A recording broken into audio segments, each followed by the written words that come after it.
Bienvenue sur Africa 24 dans cette nouvelle édition du QG Weekend. Voici les titres. Prix UNESCO Guinée équatoriale. Une cérémonie entièrement dédiée à la recherche en sciences de la vie se tiendra à Paris en France le 14 novembre. L'événement récompense les projets et les activités de personnes ou institutions ayant contribué à améliorer la qualité de vie des populations. Le Sénégal accueille les 9 et 10 novembre la deuxième édition du Forum international sur la paix et la sécurité. L'ambition de ce rendez-vous est notamment d'approfondir le dialogue stratégique entre les Africains et leurs partenaires internationaux. Au Togo, le chômage touche fortement les jeunes. L'État multiplie les stratégies pour tenter d'inverser cette tendance. Nous verrons si ces mesures sont efficaces. Mais avant de développer ces titres, troisième congrès du PDJ en préparation. Le Parti démocratique de Guinée équatoriale se réunira à Bata du 10 au 12 novembre 2015. Les membres du conseil exécutif s'attellent aux préparatifs de l'événement. Réunis vendredi 6 novembre en présence du président fondateur Théodoro Obiang Nguema Bazogo, ils ont notamment procédé à l'évaluation et à l'analyse des rapports présentés par les commissions techniques, à l'instar du rapport de la commission exécutive sur l'accomplissement des travaux et plans d'action du parti ou encore le rapport de la tournée républicaine. Et la Guinée équatoriale s'intéresse par ailleurs à la recherche scientifique, un secteur souvent confronté au manque de moyens, à des lacunes financières qui n'empêchent pas le pays de s'atteler à sa promotion en récompensant les acteurs œuvrant dans le domaine. Le prix UNESCO Guinée équatoriale sera ainsi remis ce 14 novembre à Paris, en France. Les précisions d'Arwa Barkala. La promotion de la recherche scientifique, un domaine cher aux autorités équato-guinéennes, c'est le sens du prix international UNESCO Guinée équatoriale pour la recherche en sciences de la vie, remis ce 14 novembre 2015 à Paris, en France. Le prix a pour vocation de récompenser les projets et les activités des personnes, des institutions ou organisations non gouvernementales pour la recherche scientifique, ayant pour but d'améliorer la qualité de vie humaine.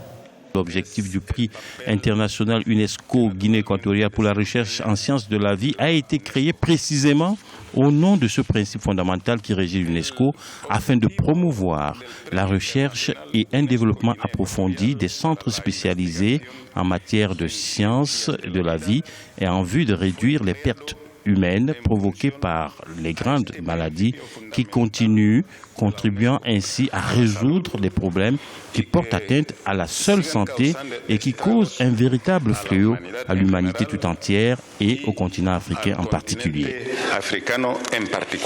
La lutte contre les maladies qui affectent le continent africain est une des grandes priorités du président équato-guinéen Théodoro Obiang Nguema Bazogo, particulièrement la lutte contre le paludisme et la fièvre hémorragique Ebola. Le 20 juillet 2015, durant 3 jours, une conférence à Malabo réunissant plusieurs décideurs politiques et économiques a permis de mobiliser plusieurs centaines de milliers de dollars pour soutenir la recherche contre le virus Ebola en Afrique de l'Ouest. Nous avons démontré une preuve de solidarité, de fraternité. Dans n'importe quelle circonstance qui subviendra sur le continent africain, nous lutterons de façon solidaire, tous ensemble, comme une seule personne. C'est aussi au nom de la lutte contre le virus Ebola et la promotion du sport que la Guinée équatoriale a accepté, au pied levé, d'abriter en janvier 2015 la Coupe d'Afrique des Nations de football en lieu et place du Maroc. Deuxième édition du Forum international de Dakar sur la paix et la sécurité. L'événement axé sur les questions stratégiques et de défense a lieu les 9 et 10 novembre au Sénégal. Les défis sécuritaires seront notamment au centre des débats, comme nous l'expliquent Arwa Barkala et Lizelsi Akizimane. Ce 9 novembre s'ouvre à Dakar, au Sénégal, la deuxième édition du Forum de Dakar sur la paix et la sécurité. À cet important rendez-vous prendront part plus de 500 participants, dont plusieurs chefs d'État du continent. Un forum de haut niveau qui se veut un lieu de rencontre et d'échange stratégique entre décideurs politiques sur les nouvelles menaces sécuritaires en Afrique. C'est le lieu de réaffirmer la détermination de nos chefs d'État et de gouvernement de parvenir à prévenir, gérer et résoudre les situations de conflit et de crise de manière durable pour inscrire l'Afrique sur la trajectoire du renouveau et du développement pour que, hier berceau de l'humanité, elle soit la locomotive de la croissance de l'économie mondiale. Devenu un rendez-vous incontournable, le Forum de Dakar sur la paix et la sécurité en Afrique va réunir non seulement plusieurs chefs d'État et ministres du continent, mais aussi des représentants d'organisations internationales et régionales, des militaires de haut niveau et d'importants acteurs du secteur privé. C'est la deuxième fois que Dakar accueille un forum sur la sécurité et la paix en Afrique. Le débat, que ce soit à Paris ou à Dakar, là nous sommes face à des intellectuels et éventuellement des hommes politiques. On examine les propositions, on fait des projections. Ça, c'est la première phase, mais l'autre phase, c'est la mise en œuvre. La mise en œuvre pose le problème de l'engagement des États, la disponibilité de leurs armées, les moyens mis à la disposition de l'Union africaine, leur commandement, c'est-à-dire les forces, leur équipement, leur entraînement, leur logement, les moyens de transport, ce qu'on appelle le logiciel, la logistique. Alors, tout ceci, entre les propositions théoriques qui sont faites et la mise en œuvre, il y a un décalage tout à fait pertinent.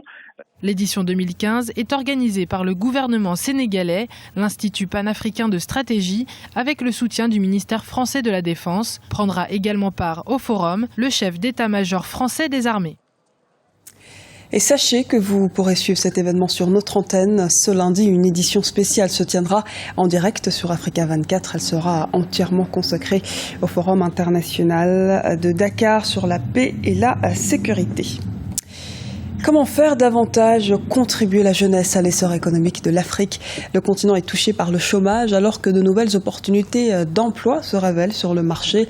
Malgré cela, la situation reste toujours inquiétante et c'est notamment le cas au Togo, comme nous l'explique ce reportage d'Emefa Kofi, correspondante au Togo.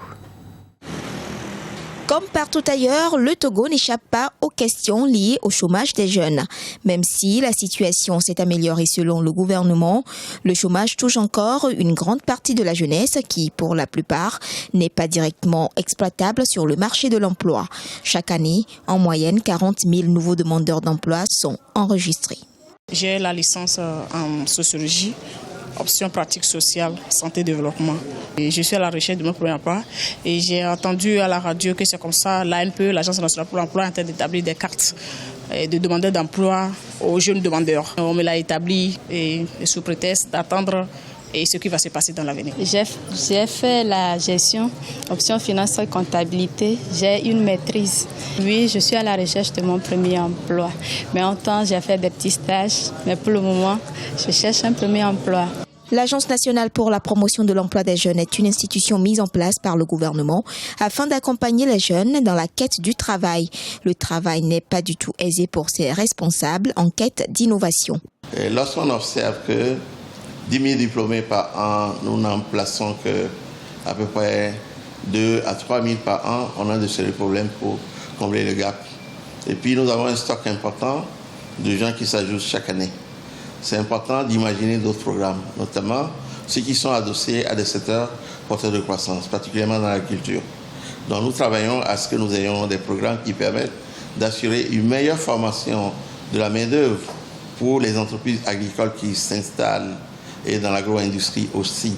Sinon, nous ne pouvons pas régler les problèmes avec les différents investissements directs dans les secteurs très capitalistique. Pour accompagner le gouvernement dans ses efforts, l'orientation professionnelle des jeunes est plus que nécessaire. Cette orientation permettra de combler l'écart entre les compétences et les besoins de formation. Bonne nouvelle pour la Sierra Leone. L'Organisation mondiale de la santé a déclaré samedi le pays exempt de la transmission du virus de l'Ebola. La fin de l'épidémie est donc officielle et cette épidémie d'Ebola, la plus grave depuis l'identification du virus en Afrique centrale en 1976, a fait plus de 11 300 victimes, dont quelques 4 000 en Sierra Leone. En plus du tribut humain, l'épidémie a infligé de sévères pertes économiques au pays, avec une perte cette année d'au moins 1,4 milliard de dollars. Nouvelle édition du K-Walk ce samedi à Yaoundé au Cameroun. Après les éditions de 2011 à Douala et 2013 à Yaoundé, l'événement qui célèbre le beau, le chic et la finesse africaine est de retour. Un événement annuel majeur consacré à la mode et au stylisme africain. Anna Nganyong, promotrice de l'événement baptisé K-Walk et de la marque Crayan, est notamment à l'initiative de cet événement. Hortense Saga, notre envoyée spéciale, nous plonge au cœur du K-Walk 2015. Nous sommes ici à Yaoundé où se prépare la 3e édition de The K-Walk, initiée par la styliste camerounaise Crayan, qui, le temps d'une soirée, va donner un show mode où 3 créateurs seront présents, donc Crayan elle-même, mais également Sis Saint-Moïse de Côte d'Ivoire et David Tlalé d'Afrique du Sud. La mode est essentielle à The K-Walk. Elle permet de montrer le talent de ces immenses créateurs. Je vous propose d'écouter Crayan. Il y a tout à faire, c'est énormément de logistique, c'est une grosse production, c'est clair que c'est un challenge, mais c'est aussi derrière tout ça la volonté de faire quelque chose de bien au Cameroun. C'est promouvoir la mode africaine, je vais dire, dans les promoteurs, les stylistes africains, de promouvoir la couture de l'Afrique sur le monde entier. Et c'est très important pour nous. J'ai vu un pays hospitalier, des collaborateurs, des assistants très professionnels. Et les essayages, les répétitions, tout s'est bien passé. C'était le journal de la rédaction. Merci de nous avoir suivis. Retrouvez dans un instant une nouvelle édition de l'actualité sur Africa 24.